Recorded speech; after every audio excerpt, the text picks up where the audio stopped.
j'espère que vous vous portez bien. Je suis très heureuse de vous retrouver en ce samedi 1er mars. Alors, nous avons de la matière en ce moment. Outre le fait qu'on soit dans ces énergies de nouvelle lune en poisson et de ces 7 planètes qui sont alignées pour un peu moins d'une semaine, on est dans cette énergie, mais néanmoins, nous sommes dans l'énergie, ou toute plus, ou encore plus. Nous sommes aussi dans les énergies du mois de mars. Il y a un petit peu là une espèce de passage qui se fait rapidement. Hein. Il y a une espèce d'accélération. Et bien, figurez-vous que je viens vous parler de tempérance. C'est ce que j'entends pour ce mois de mars. Ça fait plusieurs jours que voilà que l'énergie de la tempérance vient me murmurer à l'oreille. Elle me dit tempérance, tempérance. Tempérance, pourquoi? Parce que le mois de mars, on est quand même sur une énergie de une énergie avec plus de vitalité. On arrive dans l'énergie du printemps. Les jours commencent à être allongés un peu, il y a un petit peu plus de lumière, il y a voilà, plus d'énergie. Et puis Mars, c'est quand même le dieu du combat, le dieu de la protection des sols et de la terre. Donc il y a quand même quelque chose ici, hein, dans cette énergie, et c'est pour ça qu'il y a cette invitation à la tempérance. Parce que la planète Mars, c'est aussi tous nos instincts, hein, vraiment c'est l'instinct animal, c'est les instincts primordiaux. Donc c'est une espèce de fougue. Alors cette fougue, elle peut vraiment être extraordinaire et elle peut nous permettre de manifester. Néanmoins, ou toutefois, ou en outre, en revanche, c'est comme selon vous préférez. Voilà, la fougue, elle peut aussi nous desservir. Voilà, elle peut. Ça peut pas se retourner contre nous, mais si, en fait. Ça peut se retourner contre nous. Donc, qu'est-ce que ça vient de dire concrètement? Ça vient nous dire que ce mois de mars, effectivement, il y a une invitation à observer où je mets mon énergie. Dans quel espace est-ce que je mets mon énergie? Comment je mobilise mon énergie? On est encore en hiver, hein, on sera au printemps qu'à la fin du mois. Excusez-moi, je reviens. Les aléas du direct, quand on a des chats qui grattent là, qui griffent sur... Je supporte pas ce bruit des griffes sur les fenêtres. Bref. Donc, qu'est-ce que j'étais en train de dire? Oui, c'est d'observer ce que nous vivons, où nous mettons notre énergie et pourquoi est-ce qu'on choisit de la mettre à cet endroit. Il y a quelque chose ici qui est vraiment avec cette notion de tempérance, d'être dans l'équilibre, dans la conscience d'où je choisis de mettre mon énergie. À quoi est-ce que je me mobilise? Est-ce que je me mobilise à m'énerver? Est-ce que je me mobilise, je mets mon énergie dans un combat, dans une lutte? Est-ce que je mets mon énergie dans un conflit? Est-ce que je mets mon énergie dans un projet? Est-ce que je mets mon énergie au service de mon enfant qui est là avec toutes ses blessures? Vous voyez, il y a vraiment quelque chose comme ça. C'est d'apprendre à doser, de se dire, mais au fond, pourquoi est-ce que je mets de l'énergie là? Pourquoi je m'énerve? Pourquoi je suis toujours à répéter les mêmes choses? Pourquoi est-ce que j'insiste auprès de cette personne d'essayer de lui faire comprendre quelque chose? Pourquoi est-ce que je veux absolument pourquoi est-ce que je m'accroche à ça? C'est tout ça que ce mois de mars va nous inviter à regarder. Donc, c'est vraiment ici, de ce que j'entends, c'est une belle opportunité d'arriver à harmoniser le yin et le yang. Oui, c'est l'histoire de toute la vie, de comment on arrive à équilibrer nos polarités, ces deux polarités qui ne sont pas opposées mais qui sont bien complémentaires. Donc, il est possible que pendant ce mois de mars, il y ait aussi qu'on ait le sentiment de devoir se battre, de devoir lutter, de devoir... et ça peut n'être qu'un sentiment. Ça peut n'être qu'une croyance. Donc, c'est d'essayer d'être attentif. Tout à l'heure, me suis retrouvée dans une situation qui a fait que je me suis retrouvée face à une de mes blessures. Et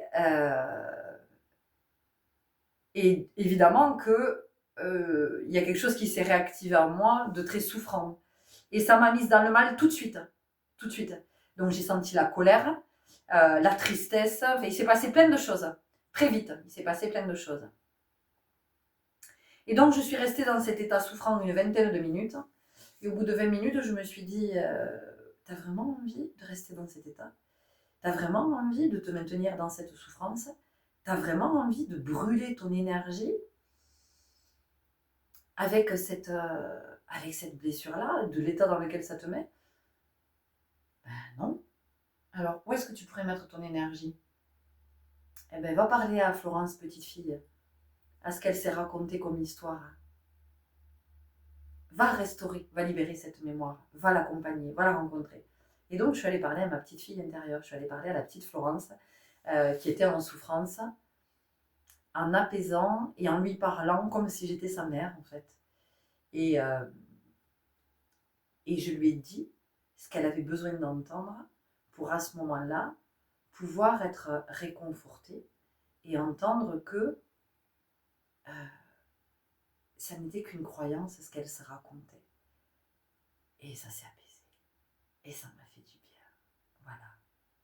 Et la petite Florence, elle était contente qu'on puisse lui expliquer ça. Parce qu'elle, quand elle a vécu cette blessure-là, elle avait 3 ans. À 3 ans, elle a compris ce qu'elle pouvait comprendre du haut de ses 3 ans. Voilà. Sans pouvoir mettre de mots, sans pouvoir l'exprimer. Et donc, c'était important que je puisse rendre visite à cette petite fille de 3 ans et que je lui explique, moi, la grande Florence, que je lui explique. Donc, je suis heureuse d'avoir mis mon énergie à cet endroit, plutôt que d'avoir mis mon énergie à nourrir mes émotions de colère et de tristesse. Bien sûr que je les ai accueillies 20 minutes, pas plus. Pas plus. Parce qu'il était hors de question que ça me gâche la soirée et encore moins le week-end. C'est pas possible. C'est plus possible. Voilà, je ne veux plus que ça me mette dans des états pareils. Donc maintenant, j'ai bien compris que la clé, c'était que je m'adresse à cette petite fille qui a vécu ses blessures et que je m'adresse directement à elle et que je n'attende pas que qui que ce soit vienne réparer. Et ce que je viens de vous dire aussi par rapport à ce mois de mars, j'en profite pour le dire là, parce que c'est vraiment très en lien avec ce que je viens de vous partager. C'est quelque chose que j'ai reçu ce matin. Je ne savais pas trop sous quelle forme j'allais vous le partager, si j'allais faire une vidéo qui était entièrement consacrée à ce sujet. Mais non, ça vient là, ça s'invite ici, donc c'est que c'est juste. C'était que vous n'êtes pas vos souffrances. Voilà. Vous n'êtes pas votre souffrance, vous n'êtes pas vos souffrances. Nous ne sommes pas nos souffrances. C'est-à-dire qu'à un moment donné, c'est aussi sortir de cette boucle infernale qui nous maintient toujours au même endroit, de l'émotionnel et du souffrant. C'est-à-dire qu'à un moment donné, on l'a vu, on l'a identifié, c'est OK. Et c'est ici que ces énergies du mois de mars, elles sont vraiment hyper bénéfiques, bienfaitrices. C'est qu'elles nous permettent ça. Elles nous donnent le choix de finalement, est-ce que tu combats ou est-ce que tu fertilises? C'est pas la même chose. Parce que, en fait, le dieu Mars, il vient nous parler, c'est Arès, c'est donc le dieu des sols. Et donc, ça vient nous parler de notre terre intérieure, ça vient nous parler de notre territoire. Donc, est-ce que je me bats pour défendre ma terre intérieure, ou bien est-ce que je fais en sorte que cette terre intérieure devienne fertile? Parce que tant que je reste dans la souffrance et dans l'émotionnel, ben cette terre, elle est plutôt stérile. Voilà. Tout ça, je le connecte en même temps que je suis en train de vous parler. Hein. C'est pour ça aussi que j'aime ces temps de partage et de guidance, parce que souvent, c'est en vous parlant, en fait, que je prends conscience, que je réalise. Donc, ce mois de mars, il peut être... Qu'est-ce que tu veux, mon moumoune? Ce mois de mars, il peut vraiment être un précieux allié. Et encore une fois, c'est d'être conscient de ce choix de où est-ce que je mets mon énergie, comment je la mobilise. Voilà. Ouais. Comment je mobilise mon énergie, dans quelle énergie je choisis de rester. Bien sûr, la colère, bien sûr, la tristesse, bien sûr, la peur, bien sûr, mais c'est comment ça ne s'installe pas. Et comment je ne permets pas à la souffrance de se répandre au point qu'elle me fasse disparaître et que je devienne cette souffrance, en fait, que je ne devienne plus que cette souffrance. Et que je n'arrive plus à en sortir. Parce que la souffrance, en fait, m'a bouffée toute crue, elle prend toute la place. Et en fait, c'est la souffrance qui vit ma vie à ma place. Vous voyez? Donc, ce mois de mars, il peut nous accompagner dans l'énergie à être à cet endroit. On peut avoir l'impression d'avoir ramené des combats parce que il est possible que sur le plan social, sociétal, il y ait des annonces qui soient faites et qu'on puisse avoir l'impression qu'on est lésé ou qu'on se fait encore arnaquer ou que voilà, on perd des droits, ou peut-être que bon voilà, vous allez vous sentir personnellement lésé parce que j'en sais rien. Euh, il y a un plan de licenciement dans votre entreprise, parce que vous aviez, j'en sais rien, vous bénéficiez d'aide et puis vous n'y avez plus droit. Et en fait, tout ça, ça dit, mais est-ce que tu as envie de te battre? Est-ce que tu as envie de mettre ton énergie à cet endroit? Ou est-ce que cette énergie, tu la gardes finalement pour aller vers plus d'indépendance, vers plus d'autonomie, vers plus de liberté? Alors, il est évident que sur le moment, quand on le vit, ben, c'est compliqué d'être dans cette... mais on peut faire cette bascule-là, je sais pas comment on peut dire, le shift, le swift, le switch, le switcher. Tu peux le faire, petit scarabée, toi qui regardes, oui, tu peux le faire. Voilà, c'est... on a de la ressource, on a de la capacité, on n'a pas tous la même, évidemment qu'on n'a pas tous la même. Et encore une fois, parce qu'on n'a pas le même nombre d'incarnations, parce qu'il y en a qui sont des très vieilles âmes, donc c'est juste on raccroche les morceaux, c'est pour ça que ça peut aller vite. Il y en a qui sont des âmes plus jeunes, qui ont moins d'expérience, qui ont moins de... Mais c'est ça l'entraide aussi. C'est comment on s'inspire les uns les autres et c'est comment justement tous ceux qui ont beaucoup d'énergie et tous ceux qui arrivent à œuvrer rapidement, eh ben, ils déblayent le chemin pour les autres et puis c'est tout, c'est ok, voilà. C'est ça la vie sur Terre, l'humanité. On est venu. Parce que c'est quoi s'incarner en tant qu'humain? Ben, c'est venir rencontrer notre humanité. Et notre humanité, on la rencontre à travers toutes les expériences que nous vivons. Et toutes ces expériences, elles nous amènent à quoi? À ouvrir notre chakra cœur, à être dans l'amour. Toutes les expériences que nous vivons. Alors que nous, on est dans une espèce de réflexe inverse. C'est-à-dire que nous, on va avoir tendance à fermer le cœur, à se fermer. Voilà. Quand il y a quelque chose qui ne nous convient pas, eh ben on peut être dans la radicalité. Donc, pam, on se barre, on évite, on fuit, on se tire. Bah oui, mais tu claques la porte là. Ben dis-toi que de toute façon, si ce qui te fait souffrir ici, ça va te souffrir là. Ça va te faire souffrir là. L'univers, il va te reproposer l'expérience. Tu crois quoi, toi? Tu crois qu'on a déjà fait comme ça? Mais pas du tout, puisque c'est ce que t'es venu. C'est pas une punition. T'es venu le dépasser, t'es venu l'expérimenter. Donc à un moment donné, si t'es venu l'expérimenter, ils vont te proposer l'expérience. Et ouais, et oui, quand tu vas à la fête foraine, que tu montes sur le Grand 8, tu vas vivre l'expérience. Personne t'a forcé à monter sur le Grand 8. T'as envie d'aller la vivre, l'expérience. Bon, mais voilà, une fois que t'es en haut, c'est pas la peine de hurler que tu veux qu'on te détache et qu'on te fasse descendre. Tu l'as demandé, tu y es. Ça me fait penser au sketch de Likaku. Tiens, tu y es dans la poire. Vous connaissez ce sketch? Bon voilà, donc ce mois de mars, il vient nous parler de ça, de cette tempérance, de cette capacité à, à se demander, voilà, où est-ce que j'ai envie d'être, où est-ce que je mets mon énergie, est-ce que je reste dans mon émotionnel ou est-ce que j'accueille l'émotion, ok, 20 minutes, c'est bon, t'as fini, ouais, allez, ça va, je passe à autre chose. Et voilà, et ça va mieux. Et on peut le faire.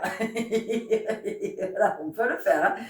Tout à l'heure, c'était pas gagné. Hein. Je vous assure qu'il y a un peu plus d'une heure et demie, là, quand j'ai été le nez là, dans mon caca, hein, parce que c'est ça. que j'ai pas aimé. Et franchement, je vous assure, je me suis dit, c'est bon, mon week-end, il est niqué. Mon week-end, il est ruiné. Mais ça m'a fait ça, vraiment. Et je me suis dit, tu vas passer un seul week-end, ma fille.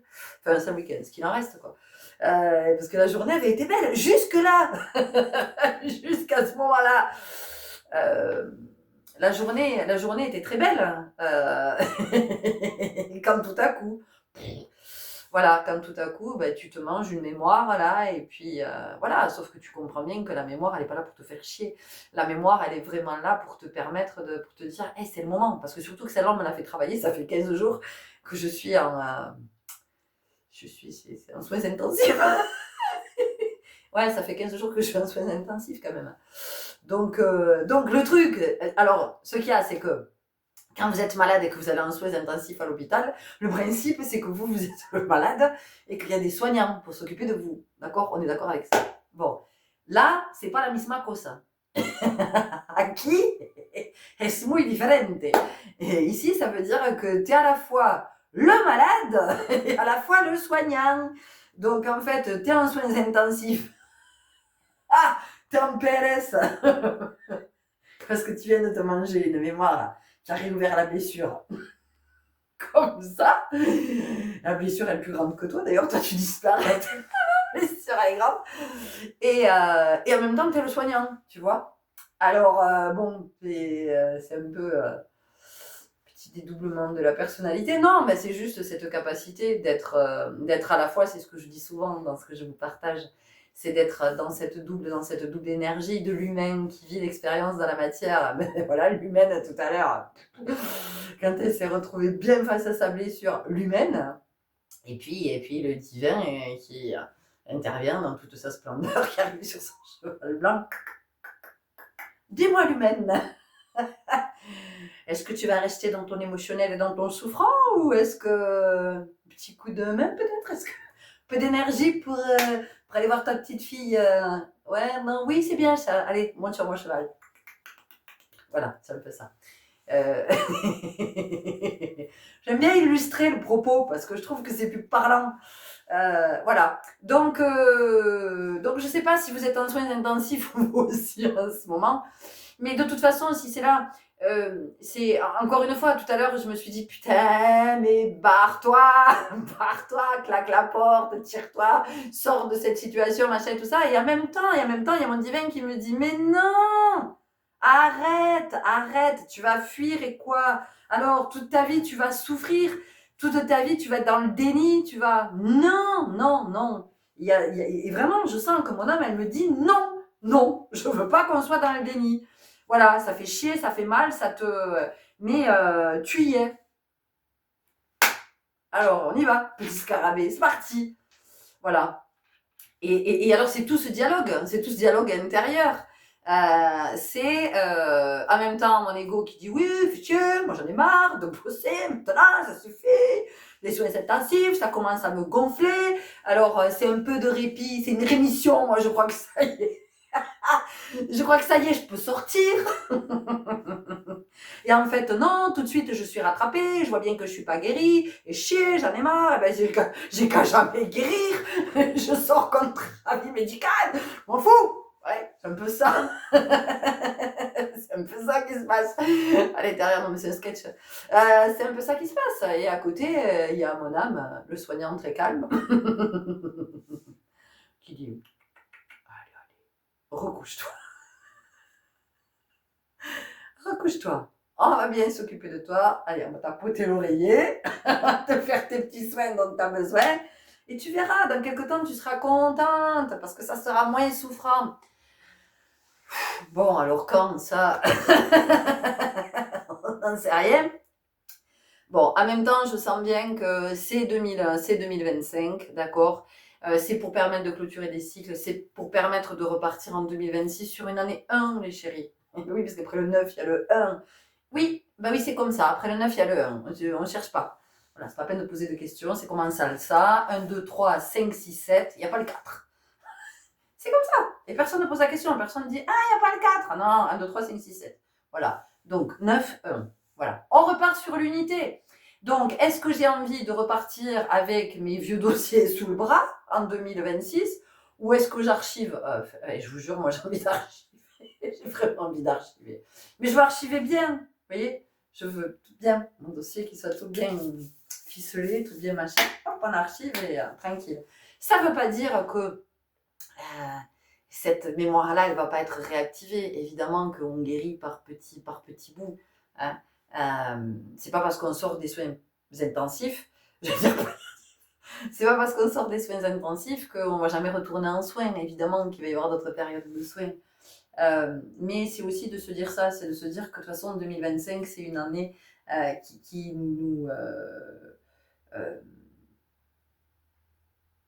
porte vraiment, qui nous accompagne vers cette unité, voilà, vers cette possibilité de guérir. Donc tout est à l'œuvre pour qu'à un moment donné, si on doit être en soins intensifs, on est en soins intensifs. Voilà. Ça ne veut pas dire qu'on va être en soins intensifs du 1er janvier au 31 décembre, sinon il ne va plus y avoir de lit, il va plus y avoir... Ouais, quand même, merde, il faut tourner un peu, il faut de la place pour tous. Ben oui, il faut de la place pour tous. Si on reste si on squatte un lit en soins intensifs toute l'année, ça ne va pas le faire. Voilà, mais c'est aussi d'accepter ces périodes où on est en soins. Voilà, période où on est en soins, où on est en soins intensifs. Et en même temps, c'est con de se laisser tomber quand on est dans ces périodes-là, parce que finalement, c'est le plus souffrant en soi. C'est que quand on a été enfant, on a senti que quelqu'un nous laissait tomber d'une façon ou d'une autre, quelle que soit notre blessure.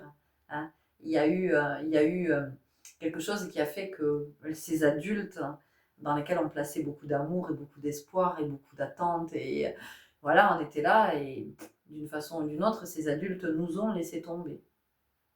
Et donc, on ne va pas encore se faire vivre ça, alors même qu'on est en soins intensifs. Merde, quoi. Enfin non, on ne peut pas s'infliger ça. Voilà, c'est pour ça que tout à l'heure, je suis allée parler à la petite Florence. Et que tout de suite, ça a apaisé, ça a détendu et que mon week-end n'est pas ruiné. Bon, alors, ça ne veut pas dire que je ne vais pas être à nouveau. On a dit on est en soins intensifs, les gars, d'accord? Bon, voilà, donc ce mois de mars, voilà ce que je sens pour ce mois de mars. Mais encore une fois, ce que je vous partage, c'est mon sentir, ce sont mes connexions, hein, d'accord? C'est ce que je reçois. Pour autant, c'est peut-être pas forcément ce que vous allez vivre. Bon, vous verrez comment ça vous parle, comment ça fait écho, mais ouais, il y a cette énergie de est-ce qu'on se bat, est-ce qu'on a envie de se battre, est-ce que la vie c'est un combat, pourquoi est-ce qu'on se bat, pourquoi on choisit de se battre, contre qui on se bat, contre quoi on se bat, ou pourquoi on se bat. Voilà, je crois que ce sont des questions qui sont fondamentales. Ce me semble, mais ça n'est que mon modeste point de vue. Et est-ce que j'ai envie et est-ce que c'est vraiment en étant dans l'énergie de lutte, en étant dans le combat, en étant dans cette dynamique-là, que je peux rencontrer la paix? Est-ce que ça doit passer par là pour que je rencontre la paix? Est-ce que cette énergie, je ne la mettrais pas à pacifier par hasard? Voilà, parce que pour rencontrer la paix, à un moment donné, il est question de pacifier, non? C'est pas comme ça que ça fonctionne. Puisque si je me bats en face, qu'est-ce que ça fait? Ben, ça lutte aussi. Bon, comment je peux trouver la paix s'il y a de la lutte des deux côtés?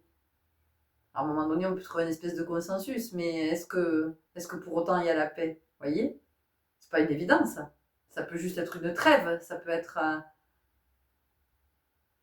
Alors qu'est-ce que je veux? Est-ce que je veux une trêve? Est-ce que je trouve un consensus, une espèce d'accord bon, caduque hein, qui peut... Ou je choisis de dire, mais non, en fait, moi, si je voudrais la paix, moi, mais je veux la paix, quoi. Enfin, je veux la paix pérenne. Et c'est pas la même chose, d'accord? Voilà. Est-ce que j'ai autre chose à vous partager? C'est pas mal, déjà. On a combien? Je vois rien, hein, sans lunettes. 24-26? On est pas mal? Oui, on est bien, voilà. On va rester là. C'était le message principal.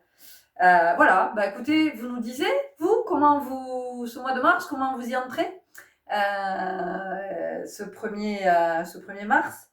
Ouais, ça n'a pas attendu, 1er mars, et je suis là à vous faire ce partage. Ok, bon, bah, c'est que c'est que ça devait être là, c'est que ça devait être juste. Bon, et puis de toute façon, au fil du temps, et puis des jours et des semaines, et ben, dans ce que je sentirai, des fluctuations, ben, je vous partagerai. On va voir si je reste en soins intensifs ou pas. Ou si je change de service, que j'ai plus besoin de soins intensifs, que je passe sur du soin de confort, ou du soin, je sais pas, de rééducation. On est en train de se rééduquer, en fait. C'est vraiment ça. Quand on est comme ça, hein, quand on est auprès de soi, là, et de ses blessures et de ses mémoires qui sont en lien avec nos blessures, on est vraiment sur des histoires de rééducation. Et d'ailleurs, moi, ça me fait beaucoup rire parce qu'il n'y a jamais eu autant de monde chez les kinés. Tout le monde va faire de la rééducation. Et je me dis, c'est intéressant on rééduque le corps. Et en fait, est-ce qu'on peut. Est-ce que. Tiens, c'est une interrogation. Est-ce que ça suffit de rééduquer le corps? Est-ce qu'il n'y a pas quelque chose d'autre qui a besoin d'être rééduqué en soi pour que le corps puisse être à l'aise, pour que le corps puisse être bien, pour que le corps puisse être libre, mobile dans son amplitude, dans toutes ses capacités, dans ses potentiels? Je sais pas, je vous pose la question. Vous avez tout le mois de mars pour y réfléchir. Je ramasse les copies. Voilà. Le 31 mars, je ramasse les copies, les chéris. Est-ce que, est-ce que ça suffit de. Voici le thème, le sujet. Non, il n'y en a que. Il n'y a pas le choix. Est-ce que ça suffit de rééduquer le corps? Est-ce qu'il n'y a pas autre chose qui a besoin d'être rééduqué? Je vous retrouve à la fin pour le ramassage des copies. Prenez grand soin de vous. Merci pour votre belle présence. Merci pour tous vos partages, vos témoignages. Ils sont magnifiques. Merci. Je suis touchée quand je les reçois, surtout certaines vraiment qui sont waouh. Waouh. Dans les expériences que vous vivez, vraiment, soyez dans la gratitude pour vous, pour ce que vous traversez, pour ces traversées que vous faites, de ce que vous comprenez de vos traversées. Vraiment. Merci, merci, merci. Bienvenue à vous qui découvrez cette communauté. Et merci pour vos abonnements si vous êtes dans cet élan. À très bientôt. Au revoir.